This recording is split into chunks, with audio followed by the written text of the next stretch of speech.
Well, welcome back, ladies and gentlemen, for our second paper. It's a special delight to welcome Greg Sheridan and his wife Josie to our Chesterton conference today. Greg and Josie have been visiting Campion College this week, and Greg's spoken on a number of occasions to students and staff, so we're very grateful for the time he spared in recent days. Greg is a well-known figure, of course, in Australian public life, having served as a journalist for several decades, and most notably as foreign editor of The Australian since 1992. Now, I've never regarded Greg as foreign, I must say, at the outset. To me, he's the quintessential native. I've never seen him as the foreign editor of The Australian, but as the Australian editor of The Foreign.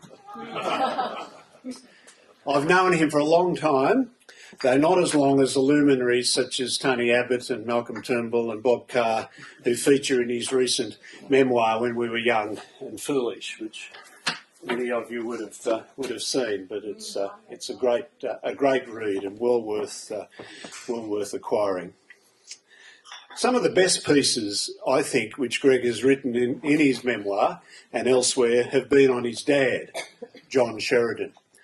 I was among many who enjoyed the hospitality of the Sheridan family in the suburb of Forestville here in Sydney, and I especially appreciated John Sheridan's sense of humour. We were fellow punsters, you see, weakness for puns, as well as what some might regard as a strength for puns. And any conversation with Greg's dad always sparkled with the possibility that a pun would suddenly emerge from our discussion on religion or politics or literature or whatever. At times we'd discuss movies, and inevitably the conversation would turn to the Marx Brothers, and especially Groucho Marx, who was renowned, if that is the word, for atrocious puns.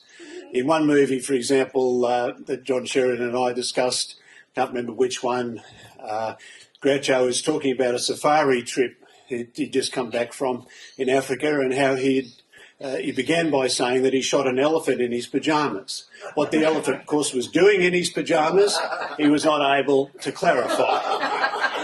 But having done that despicable act, he then tried to remove the tusks, and he pulled, tried to exert tremendous energy, and they were just so firmly embedded he couldn't take them out. But of course he said in Alabama, the Tuscaloosa. and having listened to all the groans in the audience, he then said, but that's quite irrelevant to what I was saying earlier. Even more groans. We've already got protests here over in the right wing. Greg has, there's another reason for buying the book. Greg has detailed this in his recent memoir, where he captures very well, I think, that a love of puns goes with certain esteemed qualities, such as a love of words, which Greg's dad had, and a love of ideas, and I think his son inherited them from him. So to move from a great punster to a great pundit, Greg's a journalist, I think, who has something to say, and he knows how to say it. In many ways, he resembles G.K. Chesterton in being a journalist who can write on all manner of subjects, and is now increasingly a speaker as well as a writer, appearing on TV, especially Sky News programs, and as part of his penitential preparation for heaven, on the ABC's Q&A. Now, when I first met Greg, this comparison with Chesterton was somewhat physical, dare I say, as well as literary, in sporting a beard and in the generosity of his frame. But he had a serious illness several years ago, heart-related, which he recounted in an article in the Weekend Australian, with photos, I have to say, that after the operation that did not quite qualify as a new form of centrefold. But for me, he remains reminiscent of Chesterton as a fellow journalist, and it's a great, great pleasure to have him speak to us today on Chesterton, the journalist as an artist. Please welcome Greg Sheridan, ladies and gentlemen.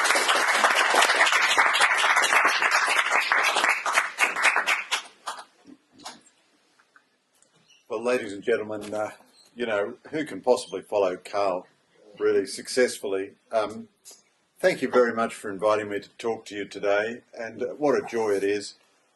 I wish I had something devastating and really punishing to say about Carl, but by the end of this talk, something may well have come to me. You know, Carl is really a kind of a force of nature. He did invite me to come and address the Chesterton Society years ago, and I said, but Carl, it's patently obvious that I'm not qualified. I'm a complete amateur. Your society is full of serious Chesterton scholars. And he said, don't worry, they'll forgive you your amateurism, that's okay.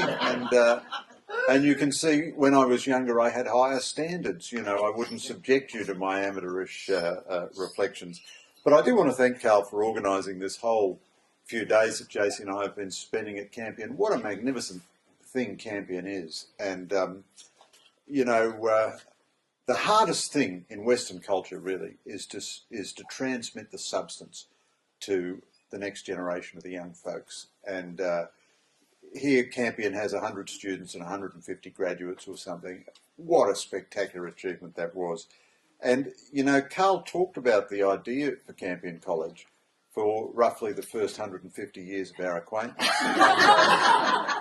And I presumed it was one of those, you know, happy topics of conversation, like I used to talk about, you know, that I was going to lose weight and get fit, you know. And but somehow or other, mirabile dictu, it's like you were in Brazil and you've come upon the lost city of El Dorado. Here it is. It's amazing. Now, I am going to talk to you about Chesterton the journalist, a subject I love to talk about, although I am a true journalist and I hate talking to audiences that know more about the subject than I do. It's very tricky. So you'll forgive me if I make any mistakes. And if you disagree with me in anything that I say, I'd say to you only two things. I'd say the response of Abraham Lincoln to his critics, you may be right.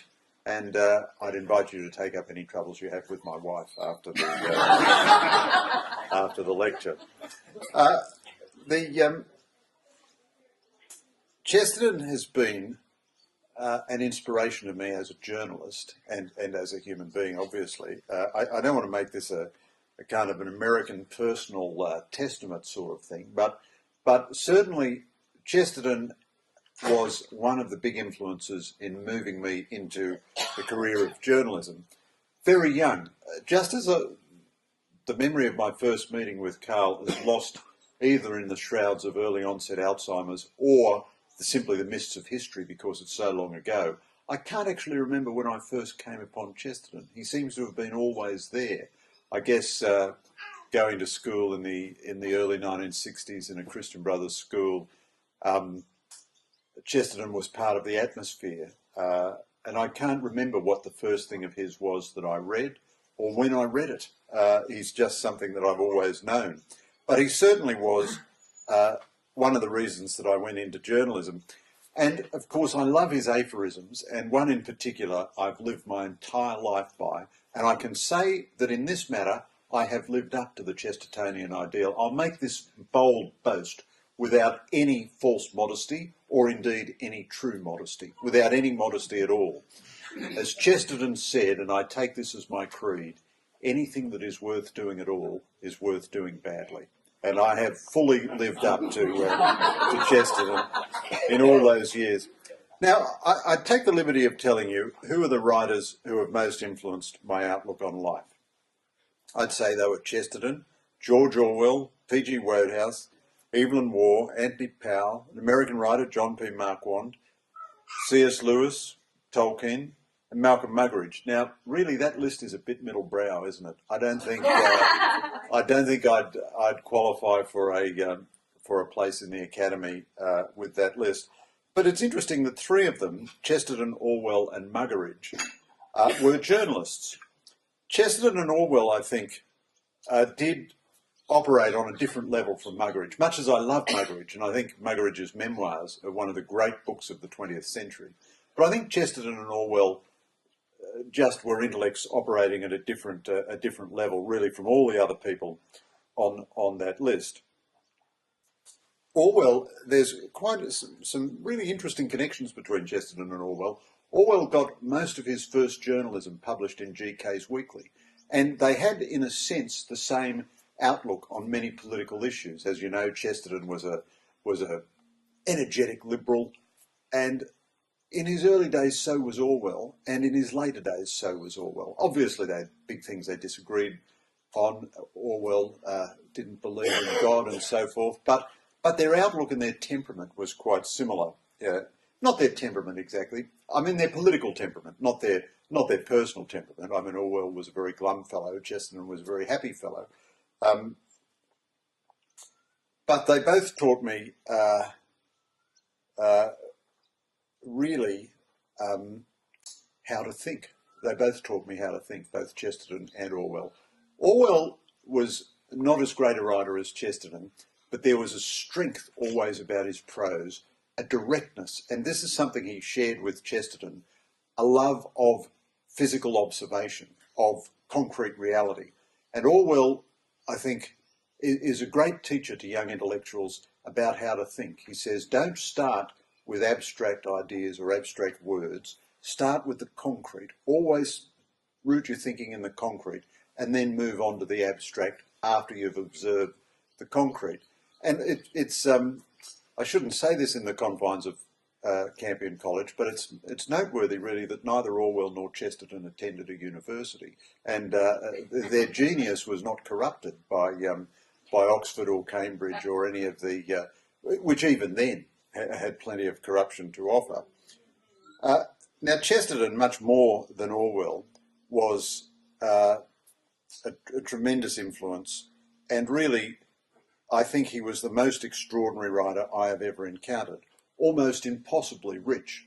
Now, while I love and admire Chesterton, let me start by being disagreeable, because I am, after all, a journalist, and we are paid to be disagreeable. Our job is to cause trouble.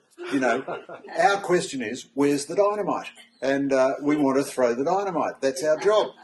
So let me tell you a few things about Chesterton the journalist, which I actually disagreed with. There's almost nothing in Chesterton the theologian or Chesterton the historian that I disagree with. I just learnt enormously from that. But Chesterton was a wonderful journalist, and he once said that he wanted to be the forgotten victor of 1,000 temporary battles which were forgotten because they'd been won. And he didn't expect his journalism to live on forever. But of course his journalism contains some of his cleverest writing and thinking.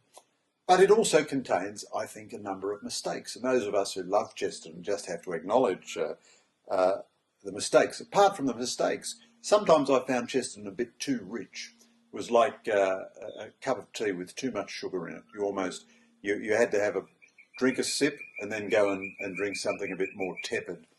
But in his journalism, he did make a few mistakes. There is the question, I see there's a splendid book about it next door, about his attitude to the Jews. Now, Chesterton was not a virulent anti-Semite, but he did write things about Jews that I think were just wrong. There's no other way of getting around it. They were just wrong. He also opposed women's suffrage. Now, his articles opposing women's suffrage are very eloquent and powerful on the role of women in the home. And of course, modern ideology is at war with human nature in trying to pretend that men and women are exactly the same, or even worse than exactly the same, somehow or other interchangeable, and just exist in a fluid mix. So that's crazy. Modern ideology has gone crazy. But I don't think I could go down with Chesterton along the line of saying that women shouldn't be allowed to vote. I don't think he understood modern economics much at all. But of course his instinct, which was to favour the small against the large, to favour the small battalions, his instinct, his intellectual instinct that mass society and mass production would be impersonal and alienating, that was a very profoundly good instinct. But I remember sharply reading a column of Chesterton's in which he said it is essential for the future of England that every man own a cow so that he can produce his own fresh butter. Now, even in Chesterton's time, some millions of Englishmen lived in tiny little terrace houses in London and Manchester and Birmingham and so on, and if they'd put the cow in the lounge room, they wouldn't have had any room for themselves. And they wouldn't have had any food to feed the cow, even though they would have got fresh butter out of it. So I think sometimes we, his admirers, can make a mistake in not acknowledging his mistakes. But the mistakes are as nothing compared to the things that he got right and the giant mountain of achievement of Chesterton. What did Chesterton teach me specifically? Let me just list a few things, and he might have taught you other things because it's such a rich compendium. He wrote so much, God bless him. He was a journalist in the core of his being for this reason. One of the reasons that he wrote was that he always needed the money. And that sets a journalist apart from any other kind of scribbler. We really do need to be paid. You know, we write to get to an audience and to be paid. Chesterton didn't want the money for himself, of course. He was supporting a million other causes and so forth. But he was always meeting deadlines and pumping out columns and so on. He was the absolute opposite of the sort of Cyril Connolly, enemies of promise kind of, you know, dilettante, sniffing the air and strolling through the garden and inviting his soul. There was none of that about Chesterton. Chesterton was always busy, staying up late, writing columns, deadlines, all the rest of it. And that, I think, actually was an element of his genius. But Chesterton taught me a lot of things about how to think and about journalism. One is, and there are sort of basic insights which inform everything else. One thing he taught me was that truth is always a balance, and it's always a living balance. You can't collect truth as a single static statement. It's always a balance of competing truths, always held in balance. And the very nature, the essence of truth is to achieve the balance somehow. And that most heresy doesn't start with a lie, it starts with a truth which is held without balance against the other truths. So that fanatical nationalism starts with decent patriotism, but then it doesn't allow any other truth to come in and qualify it. He taught me too that, and of course there's that very famous phrase of his in the book Orthodoxy, where he gives the image of truth as a chariot racing ahead. He says it swerves to the right and it swerves to the left, the wild truth, reeling but erect, a phrase that's always stayed in my mind. He taught me too that faith is the basis of reason. There's that marvellous passage at the start of his autobiography where he says, "My name is Gilbert Keith Chesterton and I was born in such and such, the son of so-and-so." And he said, "You know, I have no direct evidence of this. I accept this truth entirely on the basis of oral legend. I have seen no documentation. I have no rational, provable way of establishing this. I, in fact, believe it as a matter of faith." And of course, it is the sort of faith that people have all the time. It's the faith in someone who has told them something. Now, I couldn't operate any machine. I can't really operate any machine, but I couldn't even do as little as I do without faith in the engineers who tell me that it's going to work. So faith is not, as our age sometimes asserts, the enemy of reason. It's the basis of reason. It taught me about the absolute immutability and changeless nature of human nature. That while culture is very important, the essence of humanity is always the same. And he did this in a single marvellous image at the start of that great book, The Everlasting Man, where he says, well, what do we know about the most primitive human beings that we know of? We've got their cave paintings and nothing else. What do their cave paintings show us? They show us that primitive man liked to have artwork in his living room and was a bit of an artist in his spare time.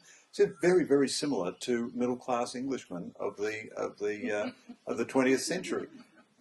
And just in that one image, Chesterton kind of captures a whole body of truth, and then you can kind of forget everything else, you know, about social evolution and acculturation, and certainly any racial distinctions that people might like to make. Human nature is unique, divine, universal, immutable. Human beings are essentially the same as they were 3,000 years ago, or 40,000 years ago for that matter. He also taught me, and this was terribly important, that intellectual life, and above all intellectual combat, is great fun. It's mortal, it's serious, you're conducting a serious battle against serious enemies, but it's enormous fun. No one entered controversy with more enjoyment, with more exuberant enjoyment and goodwill than Chesterton. He contrasts a little bit with his friend Hilaire Belloc. He commented ruefully once that there's something very sundering about Hilary's hostilities, you know, that he tends to get. Now, Chesterton had a few disputes in his life that became very bitter and personal, especially concerning his brother, but generally the people he debated against were his best friends. He'd always have the greatest concern and goodwill towards and from people who disagreed with him comprehensively, which of course didn't stop him from taking their arguments apart all the time. Chesterton taught me also, and this is something he shared with Orwell, to argue from first principles, that the most powerful arguments about public affairs come from first principles, and that you can observe the world with an unflinching regard for reality, but also you can occasionally measure events of the day against an eternal standard. You shouldn't be embarrassed about doing this. You might make a mistake from time to time. In fact, you're bound to make a mistake from time to time. As I say, I think Chesterton made plenty of mistakes. Anyone who writes 2 or 3 columns a week is going to make lots of mistakes. You know, the American foreign policy guy, Walter Lippmann, his very first column about Hitler was full of praise of Hitler, not because Lippmann was a Nazi, but because he only had 2 tiny bits of information when he first wrote his first column. Of course, he corrected it in subsequent columns, but the price of entering the debate all the time is that you're going to make mistakes, and you can't shield yourself from mistakes by trying to make your arguments little. That just means that your mistakes are little, but so are your achievements. His arguments were big. He would argue from first principles. He'd observe reality honestly, and he'd measure things against an eternal standard. And he did that for the secular press. That was a great achievement. Chesterton, of course, had a superb understanding of journalism. He saw both the paradox and the romance of newspapers. There's that marvellous passage where he comments on how deceptive newspapers are. As someone who's worked for 32 years for the Australian and 40 years in journalism, I identify completely with his construction. He said every day the newspaper comes out and it's full of straight lines and orderly progressions and neat sections, and everything is in its place and there's a place for everything, and the cartoon is in the same spot every day, and the front page is not smudged, and so on. But behind this facade of orderliness lurks a history of absolute chaos the night before, desperate innovation, wild romance, furious dispute, impossible deadlines, race to get something in on time, knocking out one front page story with another, pulling things together at the last minute, changing the front page after the print run has begun, and pulling papers back and putting new ones in. Terrible clash of egos between writers, of course, huge clashes of views, furious arguments about what should be on the front page, what the line the editorials should take, and all of this tumult and romance produces this staid-looking, orderly newspaper every day. Nothing could less look like the process that produces it than a newspaper.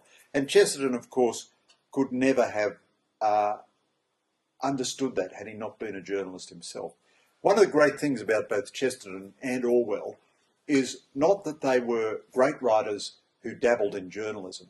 They were great journalists, and they were immensely proud, both of them, of being journalists, and would have described themselves all their lives as journalists. Of course, they were journalists who wrote books, but there's no prohibition on journalists writing books. Lots of journalists write books, and I've done a bit of it myself, you know.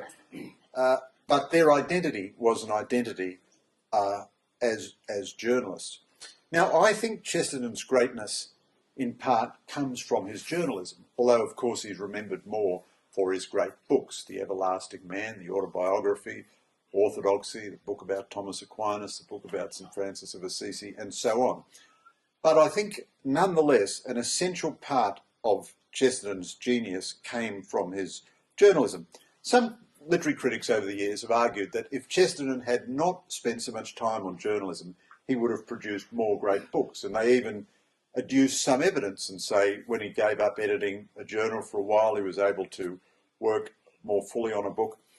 But I think this is wrong at two levels. First of all, I think it was Chesterton's immersion in day-to-day reality through journalism which fed so much of his higher insights. Now, Chesterton was rather a large person and didn't automatically get around all that much in the way that Orwell did. You know, Orwell went on his reporting assignments that produced down and out in Paris and London. He went to war in Spain and so forth. He served in India and all the rest of it. So Orwell was a traditional journalist, out and about, seeing things with his own eyes.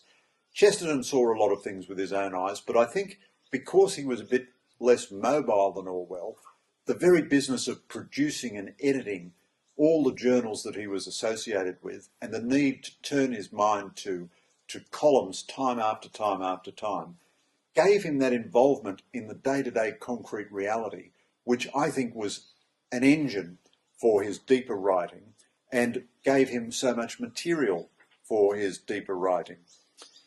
I think that's true of the best journalists throughout history. The best journalists, I know you had my colleague Paul Kelly, really the leader of our profession, to talk at Campion once, and he, like others, the best journalists have a lifetime of involvement in the weeds, which they can then take to higher insights from time to time. The other thing is, I think when history gives us a great genius, it's wrong to cavil about the shape of their lives and imagine that a different shaped life would have been better. Shakespeare was the greatest poet our language has known. So should we really lament the fact that he spent so much time writing plays? Because we would have had another 400 sonnets if he hadn't wasted his time writing plays. You just can't have that sort of argument with history. P.G. Wodehouse, you know, Hilaire Belloc regarded as the leading prose stylist of the 20th century, a judgment shared really to some extent by Orwell and Muggeridge, although they expressed it a bit differently. I've never seen a comment of Chesterton's on Wodehouse, although there probably is one, I just haven't come across it. Wodehouse, like Chesterton and Orwell, didn't go to university, finished high school, and his family lost all its money, and so he had to go straight into commerce. By the time he'd finished high school, he'd mastered Greek and Latin perfectly, could write nonsense verse in Greek and limericks in Latin and all the rest of it. And then he had to go into commerce. He hated working in a bank and wanted to make his living writing. So he started as a journalist, and like all the great writers that I've mentioned, he wrote because he needed the money to start with. And then he became the greatest master of light comedy the world has ever known, and I think one of the great prose stylists, really, an extraordinary ability to create images almost unparalleled in English literature. Now, if Wodehouse had gone to Cambridge or Oxford, we might have got another classic scholar, and he would have been a very good one. But really, it's a kindness of God that Wodehouse took the path that he did, and we shouldn't cavil with it and say, if only this or if only that. And I think this is true of the shape of Chesterton's life, that it produced Chesterton, so it wasn't so bad, really. It wasn't so bad. And I think his journalism was central to that. Chesterton also taught me several distinct particular techniques of journalism. One of his best journalistic insights, and one that I've practiced all my life, he said, if you want to achieve fame, notoriety and success as a journalist, here is a simple formula which never goes wrong. If you get asked to do an article by a serious newspaper, write something funny. And if you get asked to do an article for a comic newspaper, write something serious. And in both cases, the audience will hail you as a genius because you're doing something that's unexpected. And of course, this is absolutely right. So you treat politics as a joke, But I mean, that's no longer inappropriate, really. But you treat politics as a bit of a joke, and you treat sports with all the earnest seriousness that it deserves. So you'll find that my articles about the prospects of the Bulldogs winning a premiership in the NRL are written with all the passion and commitment of Wilfred Owen in the First World War. There is blood and terror and tears and thunder there. Whereas today in the Australian, which I'm sure you've all bought and are just about to read after lunch, you'll see an article about the presidential race in the United States, in which I begin double, toil and trouble. What a witch's brew is Obama, Trump and Clinton, you know. And what's that line? Fair is foul, foul is fair, breathe the filthy air. And then so we're left with Trump and Clinton, or Clinton and Trump rather, eye of newt, frog, toe of frog. You can see I'm taking this presidential election with all the seriousness that it really deserves. But there was an even deeper insight into Chesterton's advice about being a light to a serious audience and serious to a light audience, and that is, don't accept arbitrary boundaries in journalism. In academic life, it's terribly important, and in most areas of life, it's terribly important. If you're a soldier, you should be a soldier and not, say, I don't know, an academic.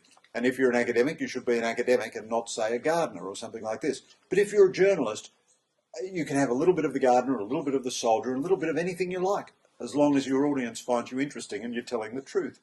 And Chesterton would write about politics and then bring in a reflection from the garden. And I myself take the broadest possible view of what constitutes a legitimate subject for a foreign editor to write about. That is to say, anything that interests the foreign editor. And there was a time 10 or 15 years ago where I used to say to my editors, I know this column about, I don't know, George Orwell or something may seem to be not exactly a foreign editor's purview, but it's relevant because of X, Y, Z. And finally, the editor-in-chief then was Paul Kelly. He finally sent me back an email saying, look, mate, don't give me any of this polite. Just write whatever you like. You know, you don't have to justify it. Just write the damn column. And then a few years ago, about 10 years ago, I started doing a column in the review section of the paper, just only once a month, which comes out on a Saturday. It used to be 1,000 words. They redesigned the section. It's only 725 words now. And that you can write about anything you like. That's notionally about culture, and it's where I've often written about Chesterton. But I must say I've often put Chesterton in my main op-ed column as well. And then every now and again, when I'm tempted to do it again, I think, I better stop. It looks as though I've only read the one author. If I keep going on and on, of course, it's endlessly rich, and you're always tempted to steal another aphorism, another insight, and so forth. But then you feel, oh gee, I better drop some other name as well, so that it looks as though I've read more than one author. And of course, the way Chesterton did influence me as a journalist was just reading so many of his columns, as well as his full-length books, which are so much fun to read. The must be dozens or hundreds of collections of his occasional articles are absolutely splendid. Again, very similar to Orwell. Many years ago, I bought the 4 volumes of Orwell's collected journalism and essays and correspondence, and mostly they are just collections of his column, which was titled, I Write As I Please. And there's a freshness to these columns. And you think at the time these columns wouldn't have been absolutely right on the money. He's seldom arguing about the latest budget proposal in the House of Commons or something. But Orwell was a bit more current affairsy than Chesterton. But still, like Chesterton, even though Orwell didn't really believe in God, he was trying to measure things against a bigger standard. And therefore, the columns retain their life, their relevance, their interest, all these many decades later. Orwell also did something like Chesterton in writing humorously for serious audiences and seriously for humorous audiences. Famously, he wrote the first sort of great literary essay about a popular subject, his analysis of the politics of the boys' own weeklies in British literature. Now, this was marvellous in Orwell's hands. It led, I fear, though, to a terrible academic fashion to apply the most absurd academic critical theory to anything, so that now in a typical literature course in Western University, it doesn't matter whether you're studying Shakespeare or the restaurant menu, you're going through the same tricks with critical theory and semiotics and all the rest of it, and that's a terrible disaster. They took the wrong lesson from Orwell. Orwell's lesson was that it was worth having one column about the boys' own weeklies, and they've taken that. The modern academy has taken that to mean that there is no distinction between great and trivial in literature. Orwell also expressed a sentiment which I'm sure Chesterton shared, which is that his literature was at its best when it was serving a political purpose, when it was a kind of journalism. Orwell, I think, was a better novelist than Chesterton. Chesterton was not really a great novelist. The Man Who Was Thursday is an extraordinary book. It revolutionised English literature in many ways. Again, like Orwell, it led to some very bad consequences because it introduced surrealism into mainstream literature. In the hands of Chesterton, this was very powerful, but in the hands of almost everyone else, it just produced dross. And but in general, I don't think Chesterton was a great novelist, and he never claimed really that novels were his normal form. He said he preferred to see ideas fighting it out directly rather than disguised as characters. Orwell was a somewhat better novelist than Chesterton, but not really a great novelist, and his best novels, 1984 and Animal Farm, were all about his deepest political ideas, just as Chesterton was always prosecuting his deepest ideas. Now, as Carl kindly reminded you, and it's part of Carl's generosity so to do, I these days lack Chesterton's girth, although once I was a good bit closer. And whenever I contemplate the new slimline self, which is a result of living under Stalinist rule, as I do, I'm reminded irresistibly of that great line in a Les Murray poem, hyperventilating up Mount Parnassus, never trust the newly thin. And I think Chesterton would have been ashamed of me, really. Now I resemble a bit more, without overstating things, the gaunt visage of Orwell rather than the generous amplitude of Chesterton. And certainly I lack Chesterton's ability. And I've only written 6 books. What a slacker I am compared to either of these men, my journalistic heroes. But I've always had two specific ambitions regarding Chesterton. One was that I wanted to write an article for the Chesterton Review one day, but I'll never have sufficient scholarly knowledge about Chesterton to do this. I mean, I just love Chesterton as an amateur, but there's a whole community, a whole worldwide industry of people who have a professional, serious academic interest in Chesterton.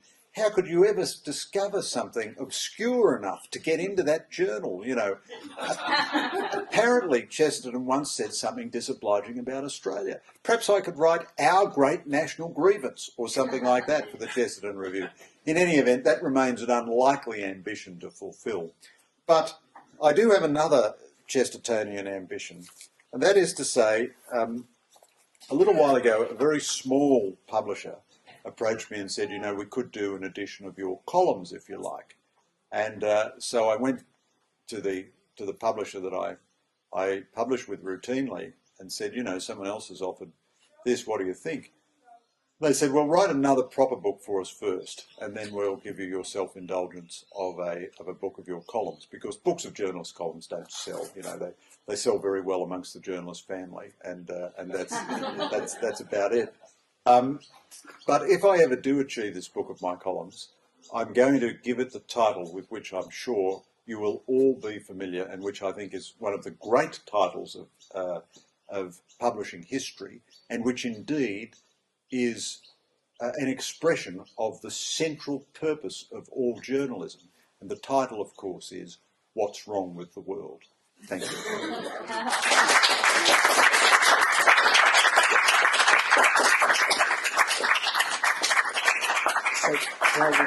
10 minutes of discussion? Yes, thanks very much, Greg, for a great talk on Chesterton. Well, we've got some time, ladies and gentlemen, for questions and discussion. So please make your voices heard. But you mentioned you had a very middle brow sort of reading life. Are you ever thinking of taking up serious writers such as Bob Dylan? Well, you know, what isn't that? I mean, it is hard for a satirist because modern life just outflanks the satirist at every point. The reality outflanks the satirist. The Nobel Prize for Literature goes to Bob Dylan. I mean, really. It's just, what an age of prodigies we live in. Let me say, I like Bob Dylan's music. I like it. They're good pop songs. They're not literature. I mean, this is madness. A few of I was going to write a column about it, but half a dozen people at the Oz beat me to it. They just printed Dylan's lyrics, you know. The answer, my son, lies blown in the wind. The answer lies blown in the wind. You repeat that 20 or 30 times, and you get the Nobel Prize for Literature. It's extraordinary. Absolutely extraordinary. So I've mastered that Nobel Prize laureate. And of course, our great candidate in Australia perennially is Les Murray. And how can the Nobel Prize give the Nobel Prize for Literature to Bob Dylan and not Les Murray? No. Extraordinary. Greg's, just a quick aside, if I may. Greg's point, he mentioned Malcolm Muggeridge, who was editor, as many of you might be aware, of Punch, the British satirical magazine that's no longer published in the 1950s. And he, on one occasion, Mr. McCoyan, the number 2 man in Russia, was making a visit to Great Britain. And he said, we at Punch assembled an absolutely unbelievable, irrelevant itinerary for what he would go to, you know, the London Zoo and all sorts of other things. It had nothing to do with the importance of international affairs. And Muggeridge says, I remember he recounted it in a program, he said, imagine our consternation when the actual itinerary was published, reflecting in its every detail the one that Punch had devised. So you're going to be mugged by reality. Sorry, Ian, did you? Yeah, I was just going to say, I think you're a bit hard on Oxbridge because it gave us Monty Python and Dudley Moore, Alan Bennett, Stephen Fry. So, I mean, it's not as if they don't have humor there, although you could also say that they didn't do very well there, which is true. And Rowan Atkinson was at Oxford. But, I mean, it is true that there's been some extraordinary comedy out of certainly Cambridge in the last 50 years. Look, to be honest with you, and I don't mean remotely to be disagreeable, none of those names really rings my withers very much. You know, Monty Python? No, I thought John Cleese was very funny in Fawlty Towers. I never really could warm to Monty Python. And Rowan Atkinson was good as Mr. Bean, but nothing else. Yeah. And Kim Philby. yeah, but I mean, there's a very interesting passage about this in C.S. Lewis's memoir, Surprised by Joy, which I think is probably, in some respects, his best book. He says, most English writers and intellectuals went to English public schools, which are, we would call private schools, and they emerged bitter, miserable, and hating their masters. And English literature for the last century has been bitter, miserable, and full of hatred of their society. Now, Wodehouse had a happy time at Dulwich College, a very happy time.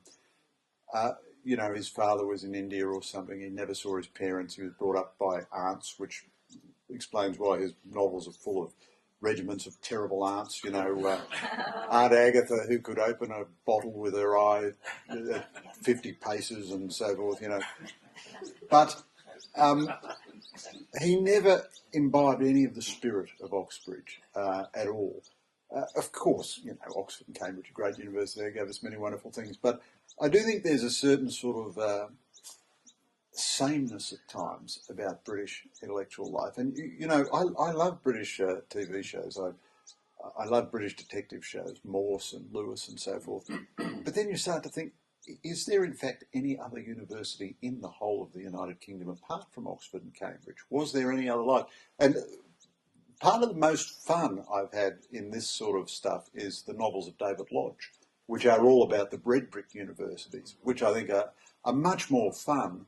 Evelyn Waugh did Oxbridge pretty well, although I'm not a fan of the novels that Waugh was most popular for. There are only really two novels of Waugh's that I really absolutely profoundly love. One is the Sword of Honour trilogy, and the other is Put Out More Flags. A Handful of Dust is pretty good, but you've got to discount a lot of sort of London claptrap and smart young things and so forth.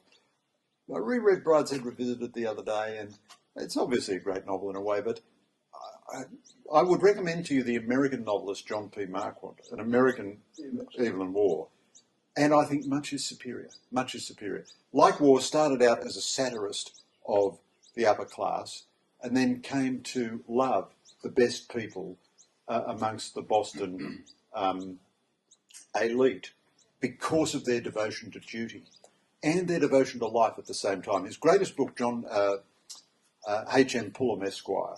This is Marquand's greatest book, and it has a Brideshead Revisited sort of plot where the hero in the end has to renounce a forbidden love.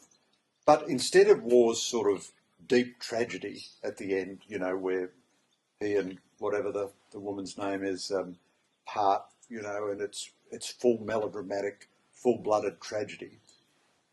Marquand's hero in this novel and in many others chooses duty, but he actually finds joy in this as well. So it is a book like A Handful of Dust about the moral survival of a man in a universe of moral chaos. But his survival is not a lonely, desert-like thing of impossible heroism. I mean, you read Brideshead Revisited and you think, well, Ryder is a brave fellow, but what a miserable end it all is. Whereas you read Marquand and you think, you know, he's chosen the right life and it's also a good life. And I think it's a bit more Chestertonian in spirit, therefore. I have no idea how I rambled to that thought, but there you go. Father John Fleming, yes, We've spoken a million times on the phone. Yeah. Through another medium.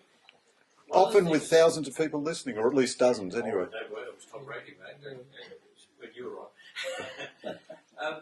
One of the things I've noticed about Chesterton, in contradistinction to a lot of modern-day journalism, is that Chesterton not only had a profundity of thinking, but he actually read widely and knew a lot. In fact, you see Chesterton's contributions to public debate appear in all sorts of academic literature.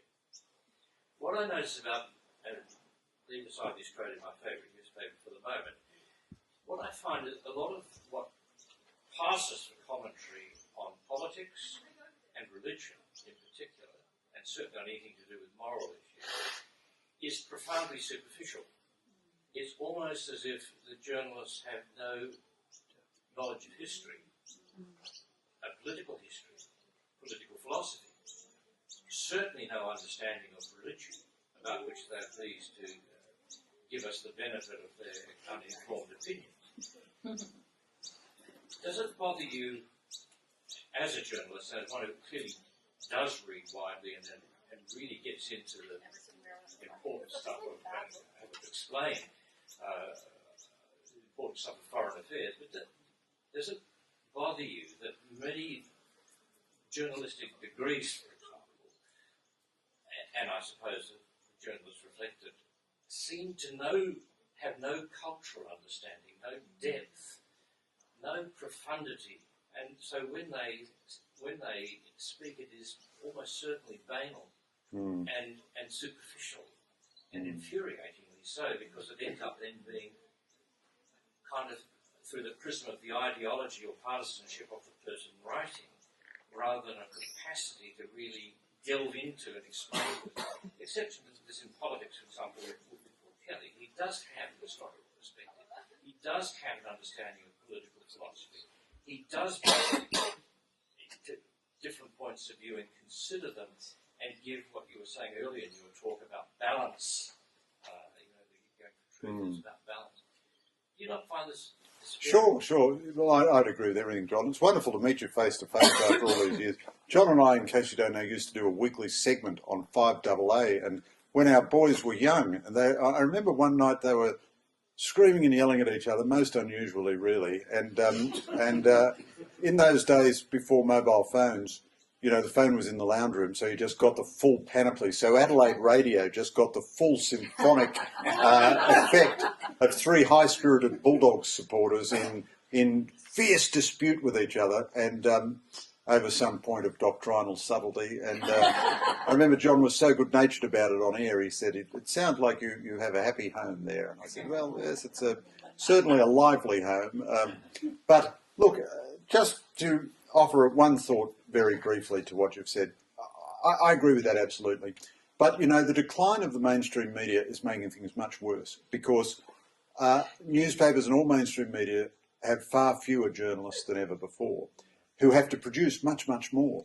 I'm not exculpating, I'm not offering an excuse for incompetent or poorly read journalists. And I think part of Chesterton's genius was not that he was just well read like an academic, but that he was involved in the affairs of the day like a journalist. There are lots of well-read academics, there are lots of journalists who are involved in the affairs of the day. Bringing the two together is very difficult, very unusual. One of the ways we address that is by having columnists who are very clever, but they have to be able to write well as well.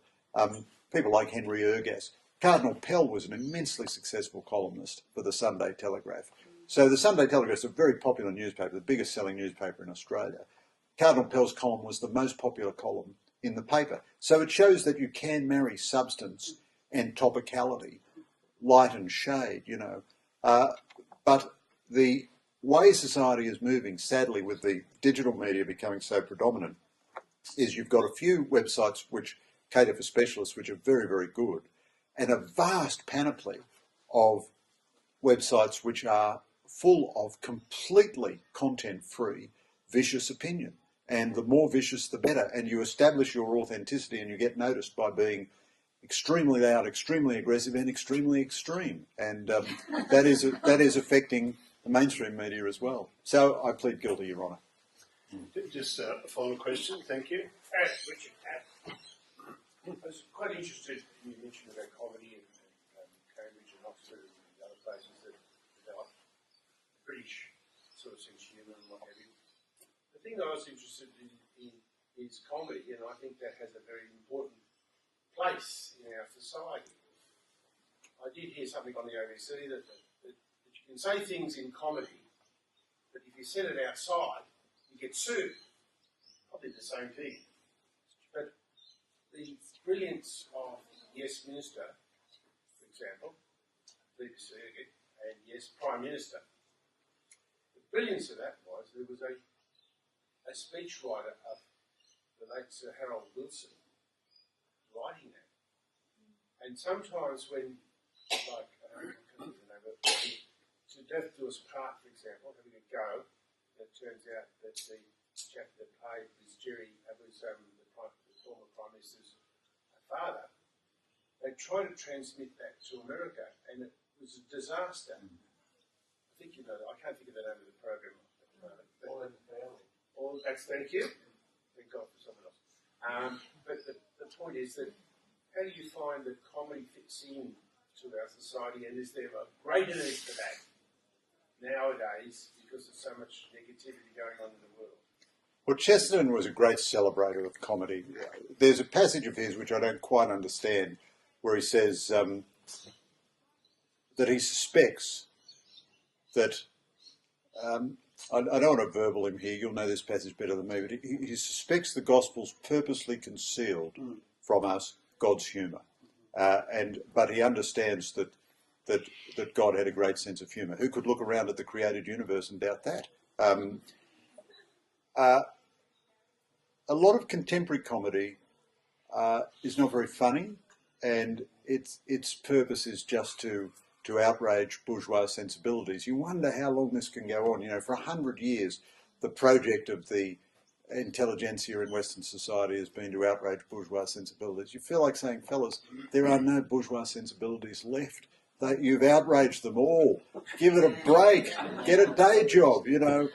Just and of course, the ideological invasion of comedy now is, you know, so that there are things you can't joke about. On the other hand, I don't think comedy should be unlimited. I do think there are things you shouldn't joke about.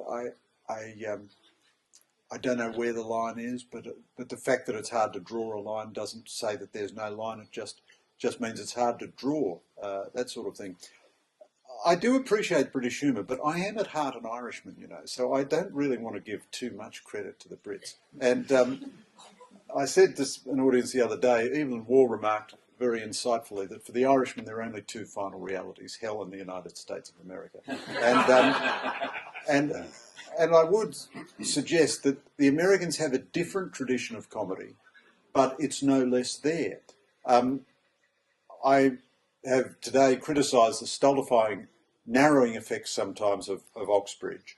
The East Coast liberal elite has had the same effect in America. So this author that I'm flogging mercilessly to you all, John P. Marquand, was in the 1930s the biggest selling author in the English language.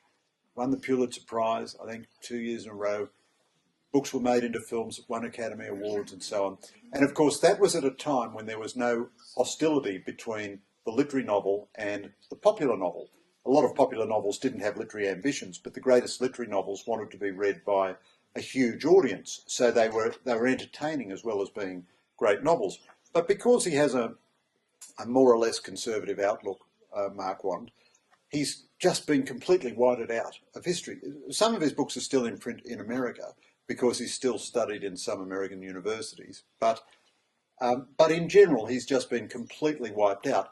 Now, as I say, he started out a bit like Waugh as a satirist and wrote screamingly funny books. I have a private theory, a private eccentric theory, that one of his books, Wicklow Point, was the model for the country house in Evelyn Waugh's Scoop. You'd think that's so strange with the English tradition of country houses, but Wicklow Point came before Scoop, and the characters are so astonishingly similar. Perhaps it is just one of those serendipitous coincidences, but and certainly Waugh would have been aware of Marquand because, as I say, he was the best-selling author in the English language and regarded as a great author at the time. So the American traditions of humour are as rich as the British traditions, but they're possibly not as available to us. America hasn't quite entered that element of our bloodstream as much as the British have. But the good humour of Chesterton, although his humorous verse, I don't find all that funny these days because I'm reading it so much out of context and so on. But the good humour of everything that he writes, even if it's not an absolute joke, but his writing is just full of good humour. He was a happy warrior. And that is, I think, the right approach to take to public controversy, you know. Every now and again, I've done a lot of television and radio over the years, and the worst experiences I've had always have been down to me sort of losing my temper or becoming cross with the interviewer or the person that I'm debating against or something. And even if you win the argument, you lose the encounter if you do that, because the people watching just see an angry, crazy person stamping their foot, you know. If you can maintain good humour in public controversy, this is one of Chesterton's enormous achievements, to retain good humour. You can indeed get away with a lot. I was on the ABC program, The Drum, a little while ago, and I said, in relation to something, I don't think we should have a jihad about this. And the presenter said, can you use the word jihad, you know, just after there's been an act of terrorism? And I said, well, not only can I, but I have done. There you go. Now you're going to have a jihad against me. But I mean, the point was to try to, I don't tell that story to pat myself on the back at all, but the point was not to react in a kind of a extremely hostile way. It's almost worth telling yourself every time before you go on TV or radio, don't get hostile. In all of the time that John interviewed me every week, we had one hostile discussion when I foolishly argued for the Republic against his advocacy of a constitutional monarchy. And although I've changed my mind on that issue, but I didn't mind the position that I took. I felt afterwards, you know, John is such an urbane, gentle, sophisticated interlocutor. Why was I hectoring him and lecturing him? And so out of our hundreds of conversations, that has stuck with me, where I failed the test of Chestertonian goodwill. May we not fail it in the future. Thank you very much.